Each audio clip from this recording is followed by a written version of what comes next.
Bonjour à tous pour ce nouveau numéro des coulisses du Grand Lyon. Mon invité est eurodéputé, c'est aussi la présidente d'Identité Liberté, Marion Maréchal. Bonjour. Bonjour. Alors, Identité Liberté, vous êtes à Lyon aujourd'hui pour présenter ce nouveau parti.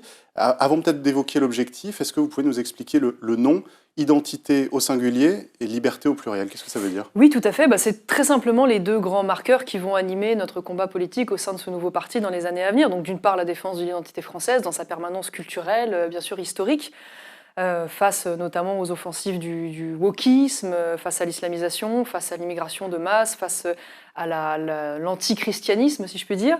Et puis, d'autre part, les libertés, en effet, au pluriel, c'est-à-dire des libertés fondamentales qui nous singularisent en tant que société européenne et qui nous sont très chères, bien sûr, comme la liberté de conscience, la liberté d'expression, mais plus largement aussi, je dirais, la liberté scolaire, on y reviendra. On voit qu'aujourd'hui, l'école publique, est privée est très attaquée du fait de son excellence face au public. Et puis, au-delà de ça, les libertés économiques au sens large. Et je crois qu'aujourd'hui, avec le budget que nous présente le gouvernement de Michel Barnier, il y aurait aussi beaucoup à dire. Vous voulez porter donc une voix, vous l'avez dit, anti-woke, mais aussi anti-assistanat, anti-raquette fiscale. C'est pas trop excluant de bâtir un projet anti?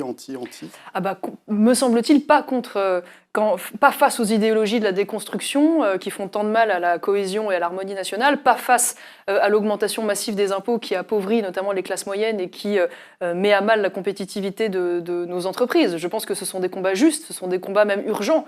Voilà, quand je vois aujourd'hui ce budget présenté, qui est un budget de fausses économies et de vraies hausses d'impôts, en particulier face aux entreprises, alors même qu'elles sont aujourd'hui dans une situation de défaillance massive, je crois que c'est au contraire tout à fait essentiel.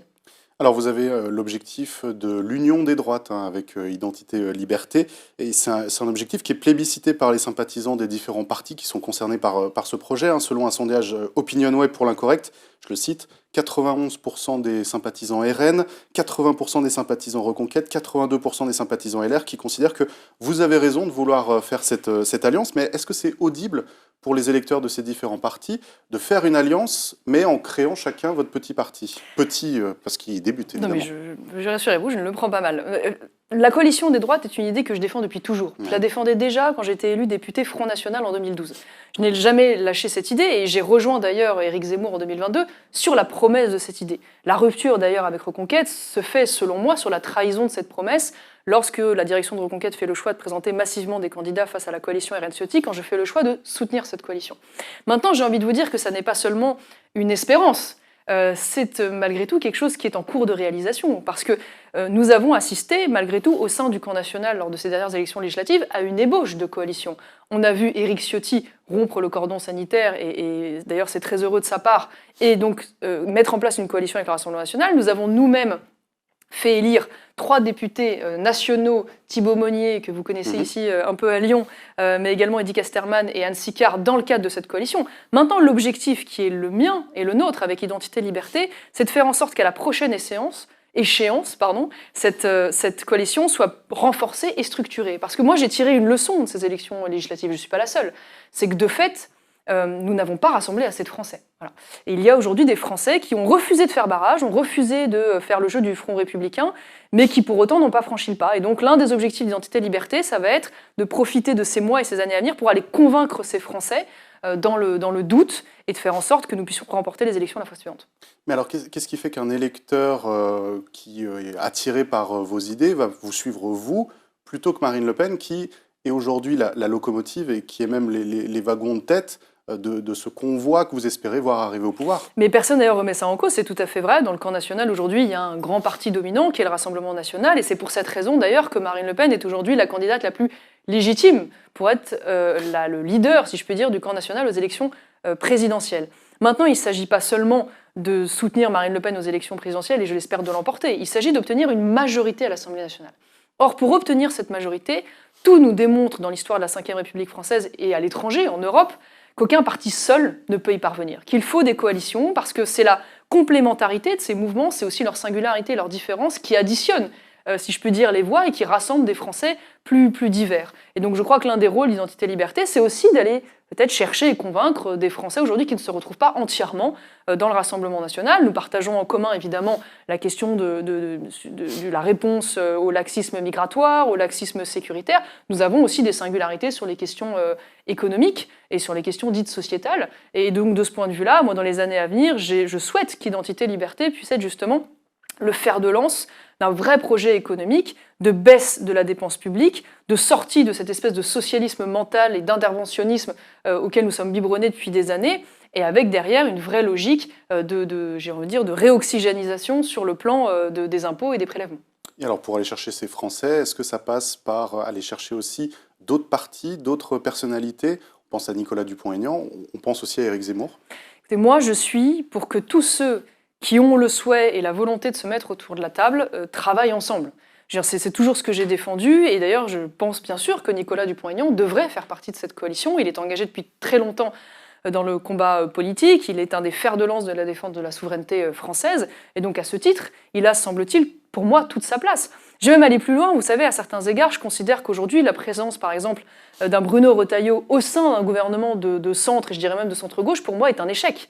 Un profil comme Bruno Retailleau devrait assez naturellement, au regard des idées qu'il défend, être à nos côtés. Et moi, je trouve dommage que des profils comme celui-ci, finalement, se condamnent à une forme d'impuissance parce qu'ils sont contraints dans un gouvernement à la cohabitation avec, par exemple, un ministre de la Justice qui est socialiste. Voilà, quelle marge de manœuvre, objectivement, quand vous êtes en cohabitation avec une personne, en l'occurrence M. Migaud, qui a voté contre les peines planchées en 2006 et qui a fait l'apologie de Christiane Taubira lorsqu'il est arrivé aux affaires à la justice. Bon, malheureusement, elles sont réduites. Et donc je crois que maintenant, si nous voulons un vrai changement politique, il faut une alternance politique qui passe par le changement d'homme. Vous êtes attardé sur Nicolas Dupont-Aignan et puis vous avez botté en touche sur Bruno Retailleau. Vous n'avez pas évoqué Éric Zemmour. Non, mais Éric Zemmour, moi aujourd'hui j'ai une divergence politique avec Éric Zemmour. Éric Zemmour, ce qui nous a opposés durant les élections européennes, je ne le cache pas, ça a malheureusement filtré dans la presse, malgré mon souhait de ne pas en faire état, a souhaité faire en sorte que le Rassemblement national soit le premier adversaire de Reconquête. Je ne partageais pas cela. Je considérais que le premier adversaire devait être la gauche. Et que même si nous avons des différences avec le Rassemblement national, qu'il ne faut pas dissimuler, il était évidemment complètement contre-productif, voire dangereux, d'en faire l'adversaire premier. Ce n'est pas d'ailleurs le souhait des électeurs. Preuve en est, lorsque nous soutenons, moi et les deux autres vice-présidents à l'époque de Reconquête, la coalition RN-Ciotti, nous sommes suivis à ce moment-là par 82% des électeurs de Reconquête aux européennes. Donc nous sommes en phase avec eux. Donc si maintenant, j'ai envie de vous dire, Éric Zemmour, demain, change cette façon de voir, accepte de travailler dans le cadre d'une coalition à la juste représentation aujourd'hui qu'est Reconquête, moi, je ne sais pas moi en tout cas qui m'opposerait à cela, malgré aujourd'hui ce qui peut nous opposer. Avant de parler des ambitions locales, évoquons les questions d'éducation, puisqu'on le sait, ce sont des questions sur lesquelles vous travaillez beaucoup. Qu'est-ce que vous portez comme idée concrète avec Identité-Liberté ? Écoutez, beaucoup de choses. Si je devais, alors évidemment tout un programme sur la question du public, sur lequel je vous surprendrai moins, mais j'ai envie de dire peut-être l'originalité d'Identité-Liberté, c'est de changer de paradigme sur la question scolaire. C'est-à-dire qu'aujourd'hui, selon moi, si l'éducation nationale est en phase de délitement et ne se remet pas en question, c'est parce qu'elle est précisément en situation quasi monopolistique. Et que donc quand vous êtes en situation de monopole, a priori, il n'y a pas vraiment de raison que vous vous réformiez. Et donc une espèce de lent effondrement auquel on assiste depuis des années. Je crois qu'une des manières de sauver l'école publique, paradoxalement, c'est d'organiser une forme de saine concurrence, c'est-à-dire d'accepter de libérer l'école privée dans notre pays. Vous savez, il y a beaucoup de règles contraignantes qui font qu'aujourd'hui, on a des quotas pour ouvrir des écoles privées et on est dans une répartition à peu près de 80% écoles publiques, 20% écoles privées. Moi, je crois que l'un des objectifs qu'on devrait se fixer, c'est d'être à 40% d'écoles privées pour 60% d'écoles publiques. Et ça a plusieurs vertus. Un, ça diversifie l'offre pédagogique, d'une part. Deux, c'est plus économique.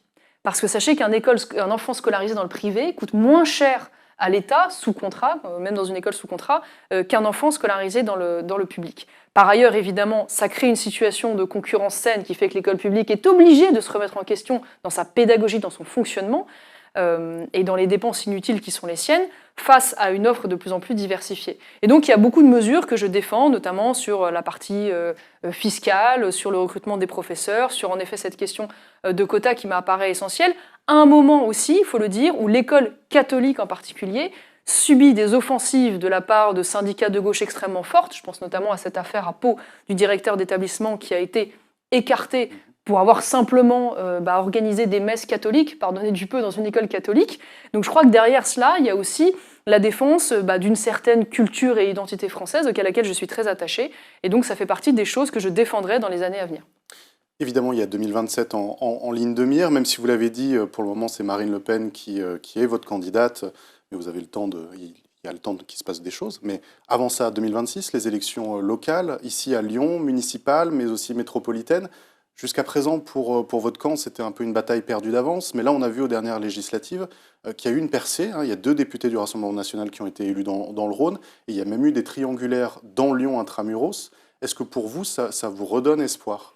Oui, c'est très encourageant parce que l'une des autres leçons que nous pouvons tirer des élections législatives, c'est qu'il y a des dizaines de circonscriptions qui sont perdues à quelques centaines ou quelques milliers de voix. C'est-à-dire que dans de très nombreuses parties du territoire, il manque parfois 2, 3, 4 points pour faire la différence. Et donc c'est très encourageant pour les élections municipales. Je crois qu'il y a aujourd'hui une vraie désillusion sur le bilan des Verts au gouvernement. Il y a d'ailleurs un désamour en général pour ce fanatisme pseudo-écologique qui s'exerce non seulement au niveau local par des mesures très idéologiques et très peu pragmatiques, mais aussi au niveau européen avec l'interdiction des voitures thermiques en 2035. Enfin voilà, je ne vais pas m'y attarder, mais notre objectif c'est quoi ? C'est de faire en sorte que pour ces élections, partout où c'est possible, et c'est le souhait à la fois d'ailleurs d'Éric Ciotti et du Rassemblement national, de faire des candidatures d'union. Et donc Identité Liberté a pour vocation à prendre toute sa part dans cette coalition et faire en sorte que nous soyons partout représentés avec les cadres que nous apporterons bien sûr selon les territoires. Mais alors, sans leur faire injure, les candidats, que ce soit ceux du RN, ceux d'Éric Ciotti ou ceux de Reconquête cet été, c'était des parfaits inconnus pour la plupart, alors qu'autour de vous, vous avez des Lyonnais qui sont compétents et qu'on connaît, Agnès Marion, Damien Rieu, Thibaut Monnier, vous l'avez cité. Ils sont plus utiles au niveau national qu'au niveau local ? Oui, en effet, vous avez raison de dire que nous avons d'ores et déjà avec nous des cadres compétents et enracinés dans de nombreux territoires, et c'est justement ces cadres-là que nous devrons faire valoir le moment venu dans le cadre de cette élection municipale et à leur juste place. Ça fera l'objet évidemment de négociations, mais je compte bien à ce que des profils compétents et enracinés, comme par exemple Agnès Marion, soient partie prenante de cette élection municipale. Mais c'est un peu tôt aujourd'hui pour vous dire quelle sera l'exacte configuration dans la répartition des forces, mais vous le saurez assez vite. Arrivez vite les municipales. Merci Marion Maréchal, et rendez-vous demain pour un nouvel invité des coulisses du Grand Lyon.